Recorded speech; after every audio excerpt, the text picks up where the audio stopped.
Good evening, and welcome to the Jacksonville History Show.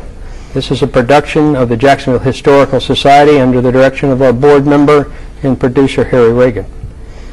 We're here to present different segments of the large community that makes up Jacksonville's history. Today with us is Stan Totman, who is the mayor of Baldwin, and he is a treasure trove of the history of this small town that makes up on the western side of it. Stan, when Florida was purchased, and then when Jacksonville was founded in 1828, what was going on around the spot that became Baldwin? Baldwin became basically a center for transportation for the west. The roads that ran west out of Jacksonville going to Lake City. Of course, back then there was many short roads, just as the railroads were short railroads in the late 1850s, but basically just a crossing road between the Gulf of Mexico and Fernandina Beach and Jacksonville and west. Baldwin became the crossroads for everything going west and south.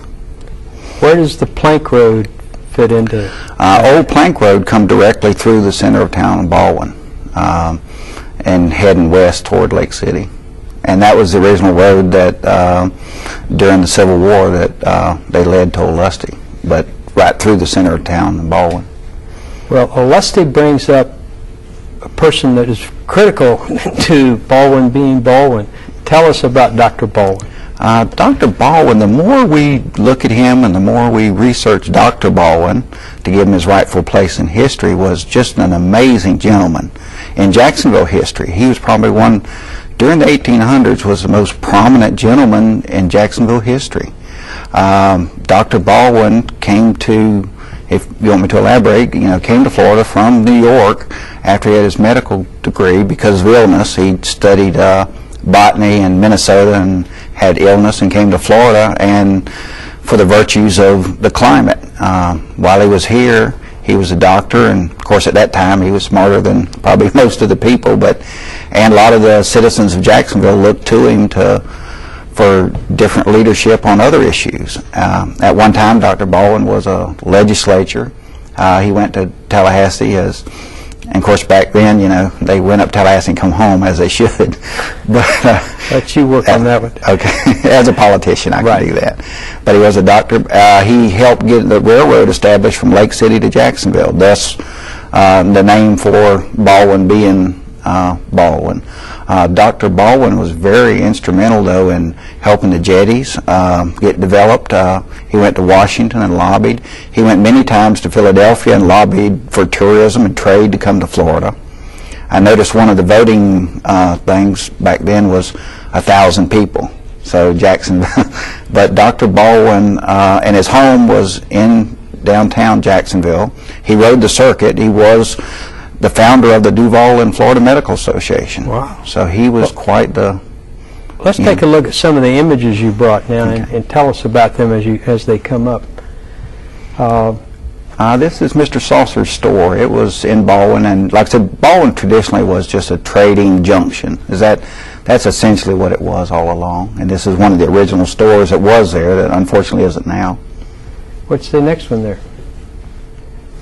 The next one actually is my mother and father's old indoor theater. Baldwin, because of the ice plant and the railroads, had electricity in the 1920s.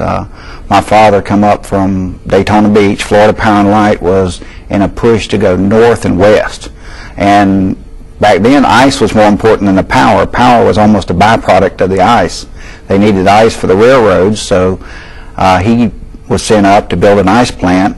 And while he was there, of course, he knew electricity and loved the movie, so that's his movie theater and appliance store. So this is in the 1940s when they had an indoor theater. Is that building still there? No, matter of fact, they just tore down the rest of it, part of it. That's, next picture is my father at the ice plant. But that's really when Baldwin, it was just a junction, but the railroad started to grow because of electricity in the town. And of course, you got to remember Jacksonville stopped at Murray Hill, so there wasn't anything west other than Baldwin. And Murray Hill was a city in of itself at that time. Well, did they loaded the ice into the top of those cars? Yeah. That's And the power plant was directly on the railroad tracks at that time. That's amazing. And that was the whole purpose of Florida Power, you know, coming north and going west to McClenny and out that way. Tell us about the next shot, I believe, is of the Coleman House? Yeah, the Coleman House. A few years ago, and I'll have to give credit to Mayor Godbold before me, they received an historic grant. Actually, to back up just a second, Florida State University did a report for us back in the 70s and said, if you want to make the center of town and nice, and you know, this is the house to start with. And you know, years later, Mayor Godbold got a grant and started on it. Baldwin was full of hotels, room and board places, restaurants. Railroads. Yep. Type. I tell people when I was a little kid, Baldwin was a much bigger town, you know, but it really was, because it didn't die out later until the railroads died out, and then also the interstates came. Who is Mr. Coleman? That was just an early family. Baldwin was about like Jacksonville. They had several prominent families, and the Coleman family was a prominent family in Baldwin, and they ran the Coleman House there. And of course, they were business people, and they had many little stores and different things there. So they lived in the house and ran it as a hotel? Right. It was basically a boarding house. Wow. Well, let's see what the next. Here is it as more finished. Yeah. Mayor Godbold, under his administration, was able pretty much to finish all the outside and set up the grounds. So they, as you can tell, it's a huge change from what it will be, but it's they finished the grounds, and this is the center of our town right now. I mean, it makes a nice center for our 4th of July activities and for anything else that we do. This is our showcase for our center of our town. Let's take a look at some of the interior shots. Actually, this is when I took over. It was my half to finish the interior. What we did was we actually entered into a verbal agreement.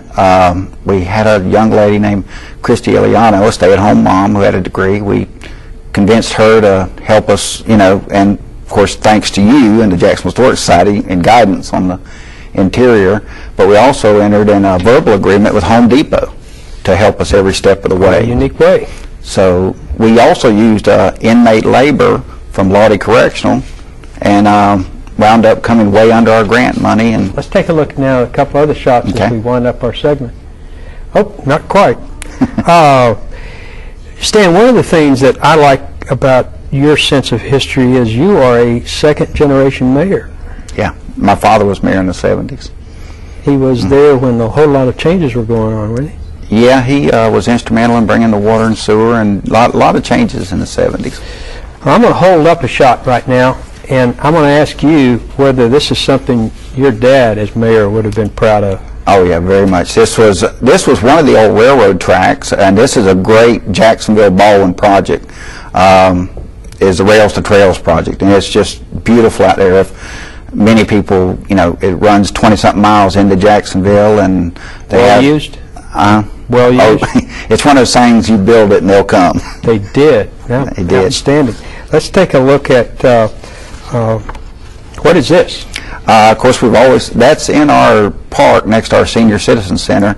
Of course, we've always had a close association with CSX, and actually we're going to make a little platform and renovate some of that into a place for bicyclists for our senior citizens to serve them. Stan, do you think the city of Baldwin, the citizens of Baldwin, have a real sense of their heritage? Some do. The nice thing about Baldwin is almost like Mayberry. Many of the people that we have a school there that's been there ever since, and a lot of the people, their grandchildren are there. You grow up, live there, and many times stay there. Through generations. Stan, I really appreciate you being with us today. Baldwin's just part of the greater picture, and we've got a tremendous community and a whole lot of folks playing different roles in it. Now, please go ahead. I was going to say it's an honor to be, for your help and with the Coleman House, and we've always felt, kinship with Jacksonville. We're lucky to be in Jacksonville. We're happy that Jacksonville is such a great partner, and we work with them every day, and they're just wonderful, just as you are. Well, you're very kind, and for the Historical Society, I accept the appreciation. It's been a real treat, happen to know some of the stuff that you're giving to the Historical Society for our archives, which really is a great lead for our second segment. I want you to stay tuned, where our Executive Director, Emily Liska, and our Collection Managers, Kate Bruce, will give you an inside look at some of the recent donations to the archives of the Jacksonville Historical Society. So stay tuned for the second half. Thank you.